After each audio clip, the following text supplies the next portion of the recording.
നമസ്കാരം, ന്യൂസ് കാർഡിലേക്ക് സ്വാഗതം. ഇതാ പറയുന്നേ കൊടുത്താൽ കൊല്ലത്തും കിട്ടുമെന്ന്.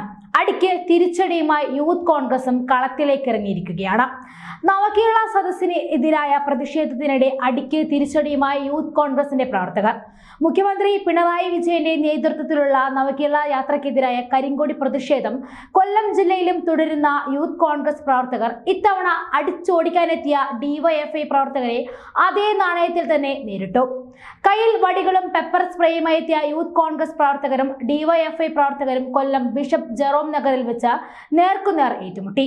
കൊടുത്താൽ കൊല്ലത്തും കിട്ടും എന്ന ഫേസ്ബുക്ക് പോസ്റ്റിലെ ഒറ്റവാചകത്തിൽ യൂത്ത് കോൺഗ്രസ് സംസ്ഥാന പ്രസിഡന്റ് രാഹുൽ മാങ്കൂട്ടത്തിൽ സംഘടനയുടെ ശൈലി ഔദ്യോഗികമായി മാറ്റിയ വിവരം അറിയിച്ചിരിക്കുന്നു. ജീവൻ രക്ഷാ സേന എന്ന ഹാഷ്ടാഗ് സഹിതമാണ് രാഹുലിന്റെ പോസ്റ്റ്. കൊല്ലം ബിഷപ്പ് ജെറോം നഗറിൽ മുഖ്യമന്ത്രിയുടെ വാഹനം കടന്നു പോകുന്നതിനിടെ 7ഓളം യൂത്ത് കോൺഗ്രസുകാർ കരിങ്കൊടി കാണിച്ചിരുന്നു. ഇവരെ പോലീസ് തള്ളിമാറ്റി. മുഖ്യമന്ത്രിയുടെ അകമ്പടി വാഹനത്തിനൊപ്പം വന്ന ഡിവൈഎഫ്ഐ പ്രവർത്തകരും വടിയും കല്ലുമായി ഇവരെ ആക്രമിക്കുകയായിരുന്നു. 2 സംഘത്തിനെതിരെയും പോലീസുകാർ ലാത്തി വീശി. 2 സംഘത്തെയും 2 ഭാഗത്തേക്ക് തള്ളി മാറ്റിവിട്ടു. യൂത്ത് കോൺഗ്രസ് പ്രവർത്തകർ ബിഷപ്പ് ജെറോം നഗറിലേക്ക് പോയി. പിന്നാലെ എത്തിയ ഡിവൈഎഫ്ഐ പ്രവർത്തകർ യൂത്ത് കോൺഗ്രസുകാരെ ആക്രമിച്ചു. അവിടെ വെച്ച് വീണ്ടും സംഘർഷമുണ്ടായി. തുടർന്ന് വീണ്ടും പോലീസ് ഇടപെട്ടു. അതിനിടെ ഒരു പോലീസ് ഉദ്യോഗസ്ഥരും പരിക്കേറ്റു. പിന്നാലെ കൂടുതൽ ഡിവൈഎഫ്ഐക്കാരെത്തി യൂത്ത് കോൺഗ്രസുകാരെ ആക്രമിക്കാൻ ശ്രമിച്ചു. സ്ഥലത്തെ കടക്കുള്ളിൽ കയറിയും ആക്രമണം തുടർന്നു. തുടർന്ന് കൂടുതൽ പോലീസ് സംഘമെത്തിയ യൂത്ത് കോൺഗ്രസുകാരെ സ്വകാര്യ മെഡിക്കൽ കോളേജ് ആശുപത്രിയിലേക്ക് കൊണ്ടുപോയി. ഇതിനിടെ ഡിവൈഎഫ്ഐ പ്രവർത്തകന് പോലീസുകാരന്റെ ലാത്തി കൊണ്ട് തലയ്ക്ക് അടിയേറ്റിട്ടുണ്ട്. യൂത്ത് കോൺഗ്രസിനും പുറമെ KSU മഹിളാ കോൺഗ്രസ് പ്രവർത്തകരും പ്രതിഷേധവുമായി രംഗത്തെത്തിയിരിക്കുകയാണ്.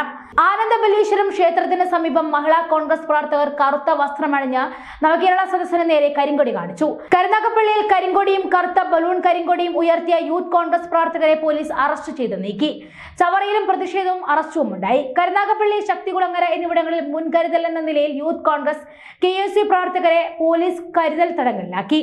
നവകേരള സദസ്സിനെതിരായ പ്രതിഷേധം കടുപ്പിക്കുവാനും സമരത്തെ അടിച്ചൊതുക്കാനും പോലീസിന്റെയും ഡിവൈഎഫ്ഐയുടെയും നടപടിയെ നേരിടാനും യൂത്ത് കോൺഗ്രസും തീരുമാനിച്ചിരിക്കുന്നു. ഇതിന്റെ ഭാഗമായി ശനിയാഴ്ച KPCC പ്രസിഡന്റ് K സുധാകരന്റെ നേതൃത്വത്തിൽ DGP ഓഫീസിലേക്ക് മാർച്ച് പ്രഖ്യാപിച്ചിട്ടുണ്ട്. മുതിർന്ന നേതാക്കൾ ഉൾപ്പെടെ മാർച്ചിൽ അണിനിരക്കും. നവകേരള യാത്രയ്ക്കിടെ കരിങ്കൊടി കാട്ടിയ യൂത്ത് കോൺഗ്രസ് പ്രവർത്തകരെ മുഖ്യമന്ത്രിയുടെ ഗൺമാൻ മർദ്ദിച്ചതടക്കമുള്ള സംഭവങ്ങളിൽ പ്രതിഷേധം പ്രസ്താവനകളിൽ ഒതുക്കാതെ തെരുവിലിറങ്ങാൻ സംസ്ഥാന കോൺഗ്രസ് നേതൃത്വത്തിന് പാർട്ടി ഹൈക്കമാൻഡ് നിർദ്ദേശം നൽകിയിരുന്നു. യൂത്ത് കോൺഗ്രസ് പ്രവർത്തകരെ ഗൺമാനും ഡിവൈഎഫ്ഐക്കാരും തെരുവിൽ നേരിടുമ്പോൾ അതിനെതിരെ സംസ്ഥാന നേതൃത്വം നടത്തുന്ന പ്രതിഷേധങ്ങൾക്ക് വീര്യം പോരെയെന്ന് വിലയിരുത്തിയാണിത്. പോലീസ് മേധാവിയുടെ ഓഫീസിലേക്ക് പ്രകടനം നടത്തുന്നതടക്കം സംസ്ഥാന ഉന്നത നേതാക്കൾ തെരുവിലേക്ക് ഇറങ്ങുമെന്നും പ്രസ്താവനകൾ മാത്രം പോരെന്നുമാണ് ദേശീയ നേതൃത്വത്തിന്റെ നിലപാട്. ഭിന്നശേഷിക്കാരായ യൂത്ത് കോൺഗ്രസ് പ്രവർത്തകനെ വരെ തെരുവിൽ മർദ്ദനം നേരിടുമ്പോൾ അതിനെതിരെ സംസ്ഥാന നേതൃത്വത്തിൽ നിന്ന് ഉയരുന്ന പ്രതിഷേധ സ്വരത്തിന്റെ മൂർച്ച പോരാ. നവകേരള യാത്രയ്ക്കെതിരെ ജനവികാരം ഉയർത്തുവാനും രാഷ്ട്രീയമായി അതിനെതിരെ നേരിടാനും ശക്തമായ പ്രതിഷേധ പരിപാടികൾ അനിവാര്യമാണ്. യൂത്ത് കോൺഗ്രസ് പ്രവർത്തകർക്ക് പിന്തുണയുമായി സംസ്ഥാന നേതൃത്വം മുന്നോട്ടിറങ്ങണം. അതിനാവശ്യമായ സമര പരിപാടികൾക്ക് രൂപം നൽകണമെന്നും ദേശീയ നേതൃത്വം നിർദ്ദേശിച്ചിരുന്നു.